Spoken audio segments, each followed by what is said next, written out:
ونسلم على رسوله الكريم أما بعد فأعوذ بالله من الشيطان الرجيم بسم الله الرحمن الرحيم وعن الشقيق قال إن حذيفة رأى رجلا لا يتم ركوعه ولا سجوده فلما قضى صلاته دعاه فقال له حذيفة ما صليت؟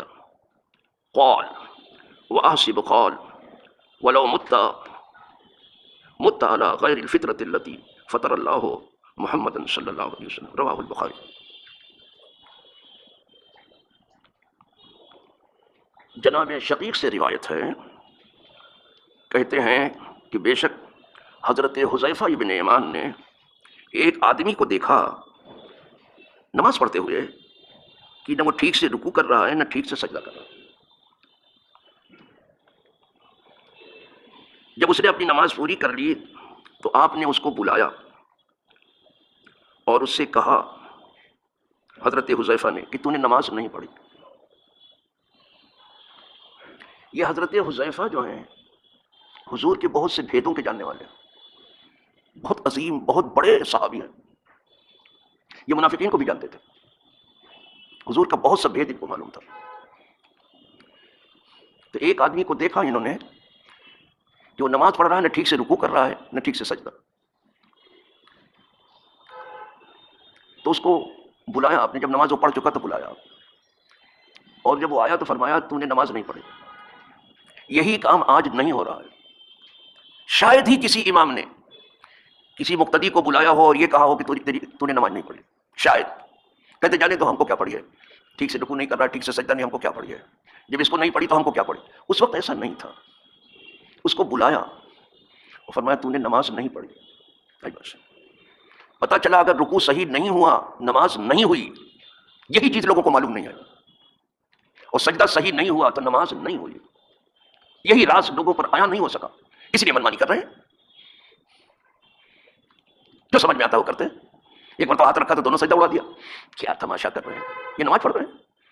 سیدھے کہا کہ تو نے نماز نہیں پڑھی، ما صلیت۔ عظیم صحابی ہیں حضور کے۔ پھر اتنا بھی جو کہہ دیا کہ تو نے نماز پڑھی تو آپ چپ ہو گئے ہوتے، لیکن ابھی چپ نہیں ہوئے، آگے فرما رہے ہیں۔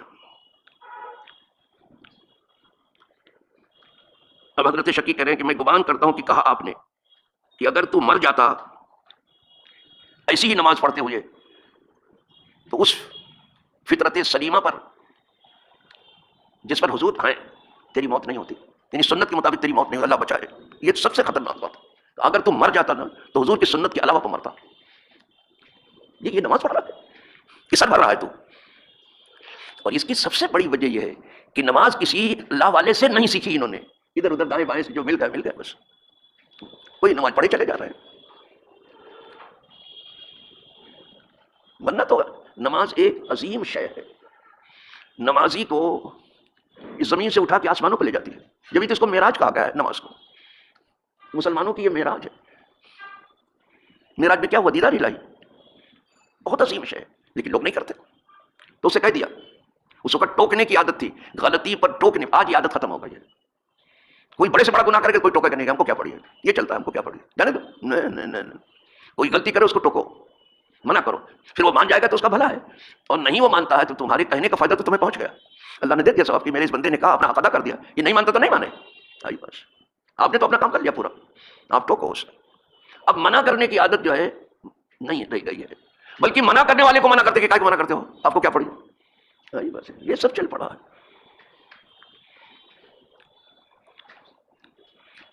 فاروق اعظم کے عہد مبارک مہد میں ایک آدمی کو دیکھا گیا کہ مسجد نبی شریف میں زور زور سے باتیں کر رہا ہے، یعنی زور زور سے بات۔ آپ نے ایک شخص کا اس کو بلا کے لاؤ تو میرے پاس۔ جب وہ آیا تو فرمایا تو یہیں کا رہنے والا ہے، مدینہ منورہ کا، یا کہیں باہر سے آیا ہے؟ تو مقامی ہے کہ بیرونی ہے؟ کہا نہیں میں باہر سے آیا ہوں، طائف سے آیا ہوں۔ کہا اچھا ٹھیک ہے، آپ باہر سے آئے ہو، اگر یہاں کے ہوتے تو تم کو سزا دیتا۔ حضور کی مسجد میں زور زور سے بول رہے ہو تو یہاں آواز بلند کرنا منع ہے، تمہیں سزا دیتا۔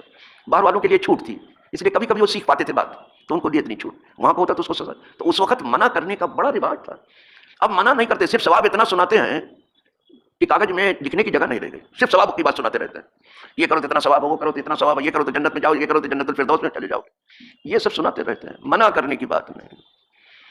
اور ان کو معلوم کیا ہے کہ منع کرنے میں کیا ثواب رکھا گیا ہے، جیسے کرنے میں ثواب رکھا گیا ہے اس سے کہیں زیادہ منع کرنے میں ثواب رکھا گیا، اس لیے کہ منع کرنے میں دوسرے کی زندگی بدل جاتی ہے، اور ویسے بے نقل چھوڑ دیں گے آپ تو پھر جو جی میں آئے گا کرے گا۔ چلو ایک حدیث ہو گئی، ایک اور سن لیجیے۔ وعن ابی قتادہ قال قال رسول اللہ صلی اللہ علیہ وسلم اسوأ الناس سرقۃ الذي يسرق من صلاته قالوا یا رسول اللہ وكيف يسرق من صلاته قال لا يتم ركوعه ولا سجوده رواه احمد۔ اسے احمد ابن حنبل نے روایت کیا، اور راوی ہے جناب قتادہ، کہتے ہیں ابو قتادہ کہتے ہیں کہ فرمایا رسول اللہ صلی اللہ علیہ وسلم کہ لوگوں میں سب سے برا چوری کرنے میں وہ آدمی ہے جو نماز میں چوری کرتا ہے۔ سن رہے ہو قاعدے سے؟ چوری کرنے میں سب سے برا وہ چور ہے جو نماز میں چوری کرتا ہے۔ جب یہ حضور نے فرمایا تو صحابہ نے پوچھا کہ حضور یہ نماز میں کیسے چوری کرتا ہے؟ وہ تو نماز پڑھ رہا ہے، وہ کیسے چوری کرتا ہے؟ آگے آ رہا، عرض کیا یا رسول اللہ کیف یسرق من صلاتی، وہ کیسے چوری کرتا ہے اپنے نماز سے؟ قال لا یتم رکوعها ولا سجود، کہا یہ ٹھیک سے رکوع نہیں کرتا، ٹھیک سے سجدہ نہیں کرتا، یہ چوری ہے نماز کے اندر، اور سب سے بری چوری ہے، اور یہ چوری اتنے زور سے چل رہی ہے کہ آبادی میں کوئی چوری اتنی نہیں جتنی نماز میں ہو رہی ہے، آپ دیکھ لینا، یہ چوری اتنی زیادہ ہو رہی ہے، اسی لیے جو ہے دعائیں بے اثر ہو گئی، وظائف بے اثر ہو گئے، نیکیاں بے اثر ہو گئی، نماز تک ٹھیک نہیں ہوئی۔ یعنی جب آپ نماز پڑھتے ہی ہیں تو کسی اللہ والے سے نماز سیکھ لیتے ہیں، کسی شیخ سے سیکھ لیتے، کسی علامہ سے سیکھ لیتے، کسی پڑھے لکھے امام سے سیکھ لیتے۔ جب آپ نماز پڑھتے ہی تو کون سی شرم کی بات؟ کچھ نہیں، بس ادھر ادھر سے معلوم کر لیا، آئے اور دنا دن کیا، ادھر ادھر ٹوپی پھینکی اور چل دی گئی، لا حول ولا قوت۔ یہ چوری ہے نماز کے اندر، بس بدترین چور وہ ہے جو نماز میں چوری کرتا ہے، اللہ بچائے۔ اور اللہ سب کو نیک توفیق دے کہ ان کا رکوع ٹھیک ہو جائے، اللہ سب کو نیک توفیق دے کہ ان کا سجدہ ٹھیک ہو جائے، اللہ انہیں توفیق دے کہ وہ جو نماز پڑھ رہے ہیں اللہ کے یہاں وہ قبول ہو جائے۔ وآخر دعوانا ان الحمد للہ رب العالمین۔